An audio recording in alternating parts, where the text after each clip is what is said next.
The citizens of Lumios had long grown accustomed to seeing their elected officials lining their own pockets at the expense of the city's upkeep. As years passed without improvements to infrastructure or public services, many began to wonder if things would ever get better. The people yearned for a hero to rise up and sweep away the grime and corruption that had taken such a strong hold on their beloved city. But they had lost hope that such a person could be found.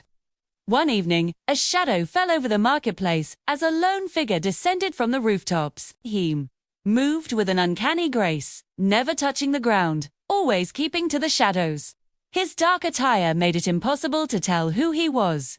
But what became clear with each step he took was that he was young. His movements were fluid and sure-footed, betraying a confidence beyond his years. When he finally emerged from the shadows to address the crowd gathered before him, his voice rang out, clear and strong. I am here because this city is in peril. There are those among us who seek only to line their own pockets, leaving the rest of us to suffer. This will not stand, though. There was a murmur of surprise at his words, but no one stepped forward to challenge him. No one had spoken up against the corrupt council in years. No one except the shadow hero. Councilman Brinkley scowled from his seat at the head of the table. And just who do you think you are? Some upstart with too much time on his hands. You dare speak to me like that? The hero ignored him, instead addressing the crowd. You see, our city has been slipping into decay. Our homes are crumbling, our streets are filthy, and our children have no place to play. All around us, there is nothing but trash and grime, too. Is this the legacy we wish to leave to our children? I say no. And I believe that none of you want that future for your children either. A wave of agreement rippled through the crowd. Many nodded their heads, their eyes shining with newfound determination. Then let us act now, the hero declared, holding out his hand. Let us join together and take back our city. Let us make Luminos great once more. For a moment, no one moved. Then slowly, hesitantly, one woman rose to her feet.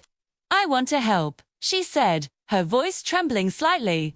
Encouraged by her bravery, others began to rise as well. Soon, hundreds of voices were ringing out across the marketplace, all eager to do their part to save the city. Brinkley watched in disbelief as the crowd surged forward, their cheers echoing in his ears. He had expected them to scatter at his guard's approach, not rise up in defiance. As the last rays of sunlight faded from the sky, the people of Lumios marched on City Hall. Their numbers swelled by those who had heard the Shadow Hero's call to action. Together, they stormed the building, chasing the corrupt officials out into the street, where they disappeared into the night. Once inside, the Shadow Hero turned to face his followers, his chest heaving slightly from the exertion. We have struck a blow for justice today, he said, his voice hoarse but resolute. But our work is far from over. We must root out every last trace of corruption from this city. Only then can we truly make it great again. With renewed vigor, the citizens set about their task, uncovering hidden stashes of ill-gotten gains and bringing the guilty parties to justice. Within weeks, Lumios was transformed. The streets were clean and the buildings were repaired, spare. Most importantly, however, the people were hopeful for the future once more. They had seen what could be done when they stood together, and they were determined to keep it that way. But the corrupt officials weren't willing to give up so easily, and as time went on, they hatched a plan to take back the city and punish the Shadow Hero for what he had done to them. Meanwhile, the Shadow Hero had become a beacon of hope for the oppressed people of Lumios. They cheered his name and told stories of his bravery to anyone who would listen. He had given them hope for a better future, and they were determined to honor him by making that future a reality. But the hero knew that their victory was only temporary. The corrupt officials would be back, and when they did, they would be looking for revenge. He had seen the hate in their eyes as they fled City Hall, and he knew that they would unstop until they had made him pay for what he had done. Determined to be ready for whatever came next, the hero spent his days training and honing his skills, while his nights were spent patrolling the city, keeping watch for any sign of trouble. He knew that he couldn't do this alone. So he reached out to the people, asking them to come together and form a resistance. A group of ordinary people who could stand toe-to-toe with some of the most powerful figures in the city. At first, The people were hesitant. They had never fought back against the corrupt officials before, and they didn't know if they were capable of it. But the hero saw something in their eyes, a spark of defiance that told him they had what it took. He pushed them, challenged them, and slowly but surely, they began to grow, becoming stronger and more confident with each passing day. Finally, the day came when the corrupt officials launched their attack. They had come back in full force, and they were looking for revenge. But the hero was ready. He and his followers fought back, and for a time, it looked as though the corrupt officials would win. But then something unexpected happened. The hero was injured. As he lay there helpless, watching the corrupt officials close in for the kill, he thought he was defeated. But then, he remembered what he was fighting for. He wasn't fighting just for himself, but for the people of Lumiose, for the friends he had made along the way, and for the hope of a better future.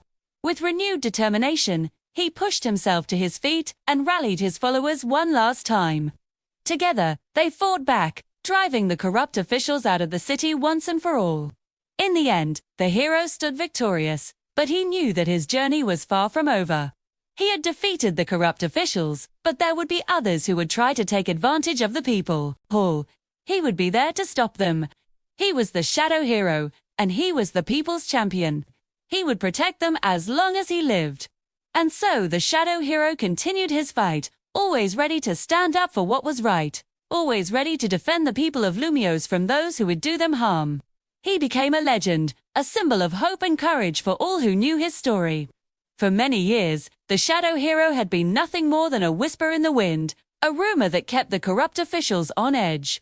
But now he was here, standing before them in the flesh, and they knew that he meant business. It was.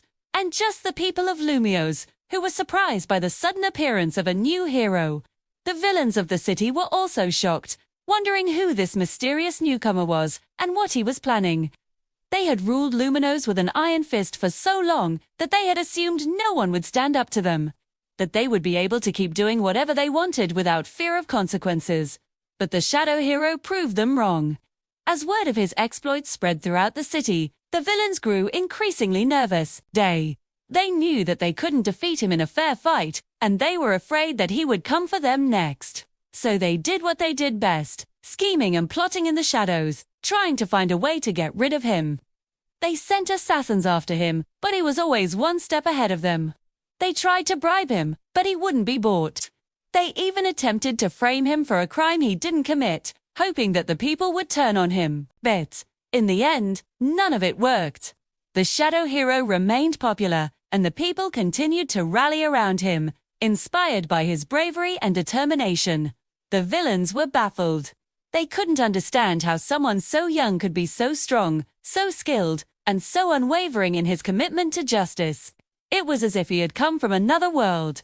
A world where good still triumphed over evil, and where heroes were celebrated rather than feared. As the shadow hero continued to clean up the streets of Lumiose, the villains knew that they were in trouble. They had never met a hero like this before, and they didn't know what to do to stop him.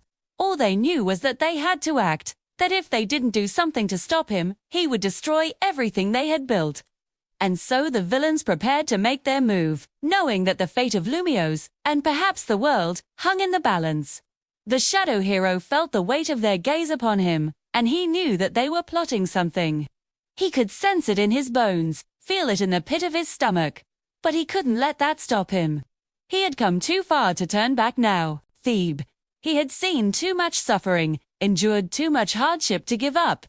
He would see this through to the end, no matter the cost. He had sworn an oath to protect the people of Lumiose, and by the light that shone in his heart, he would keep that oath.